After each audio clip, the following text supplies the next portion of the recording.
Balik lagi di Tagar Tekno, di channel yang ngebahas seputar gadget dan teknologi. Di video kali ini gue bakal bagiin pengalaman gue menggunakan Redmi Note 11 Pro 5G. Jadi sebelumnya gue sebenarnya udah pernah pakai juga Redmi Note 10 Pro, dan untuk video reviewnya kalian bisa lihat di bagian atas ini ya. Nah, kali ini gue mau bagiin pengalaman gue menggunakan Redmi Note 11 Pro 5G. Nah, kira-kira ada peningkatan atau enggak dari Redmi Note 10 Pro ke Redmi Note 11 Pro 5G?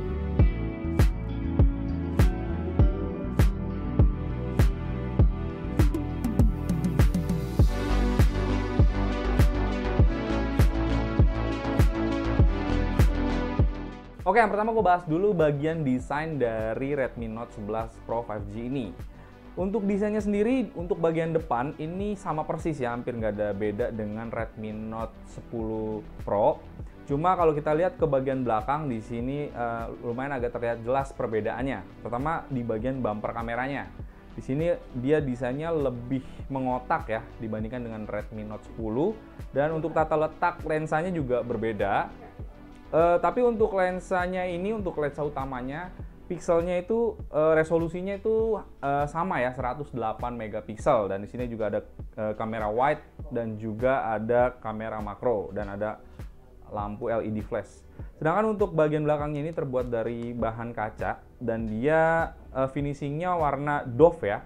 Jadi untuk warnanya, kalau gue lebih suka warna dari Redmi Note 11 Pro 5G ini. Nah, untuk frame-nya juga ini ada perbedaan dari Redmi Note 10. Untuk Redmi Note 11 ini frame-nya itu desainnya rada mengotak ya. Jadi ada sudut-sudut yang lumayan agak tajam di sini dibandingkan dengan Redmi Note 10.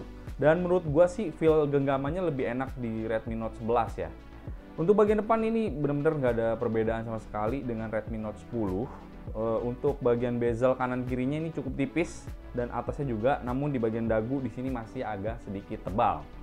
Nah, untuk layarnya sendiri dia sama-sama menggunakan layar AMOLED, tapi kalau kita lihat di keterangannya sih untuk yang Redmi Note 10 itu menggunakan AMOLED, sedangkan di Redmi Note 11 Pro 5G ini sudah menggunakan Super AMOLED.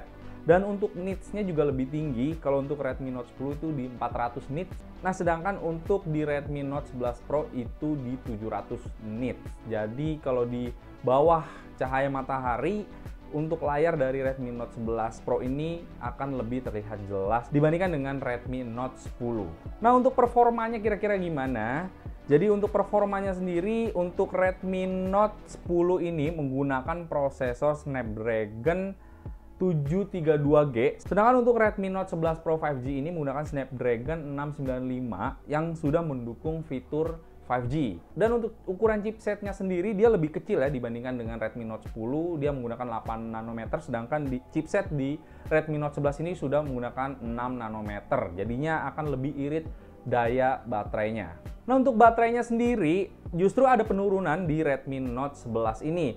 Di Redmi Note 10 dia menggunakan baterai berukuran 5020 mAh, sedangkan di Redmi Note 11 menggunakan 5000 mAh.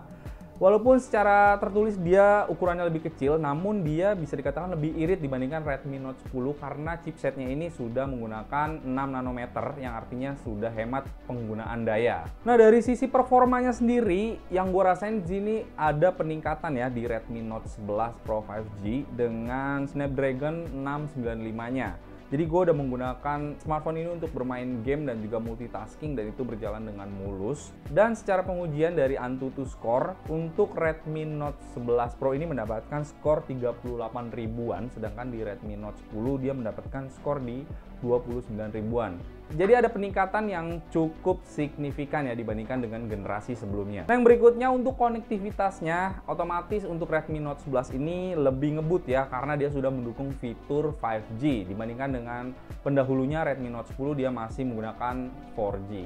Nah, untuk hasil kameranya kira-kira gimana? Karena sebenarnya untuk resolusinya hampir mirip-mirip dengan Redmi Note 10. Dan berikut ini hasil foto dan video dari Redmi Note 11 Pro 5G.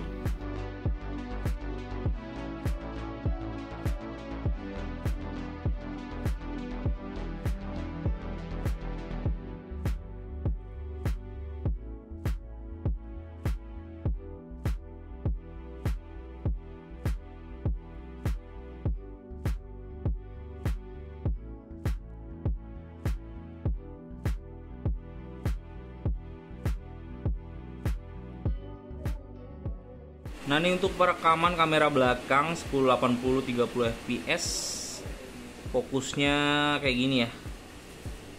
Agak kasar sih perpindahannya, dan untuk stabilisasinya juga lumayan sih walaupun nggak yang stabil banget. Dan ini dia kualitas gambarnya, videonya ya. Untuk kamera depannya dia ada stabilisasinya juga ya, dan sudut pandangnya sih agak ngezoom dia nih. Nah, ini untuk kamera depannya kira-kira seperti ini. Nah, gimana kira-kira menurut kalian untuk hasil foto dan videonya? Silahkan tulis pendapat kalian di kolom komentar ya. Oke, sekian video pengalaman gue menggunakan Redmi Note 11 Pro 5G ini. Nah, kemarin gue beli Redmi Note 11 Pro 5G ini di 3,7 jutaan. Nah, buat kalian yang mau membeli smartphone ini, gue sudah sediakan link pembeliannya di deskripsi di bawah ya. Silahkan like videonya jika kalian suka dengan videonya, dan jangan lupa juga subscribe channel kita jika konten-konten yang kita buat bermanfaat buat kalian semua. Sampai jumpa di video berikutnya.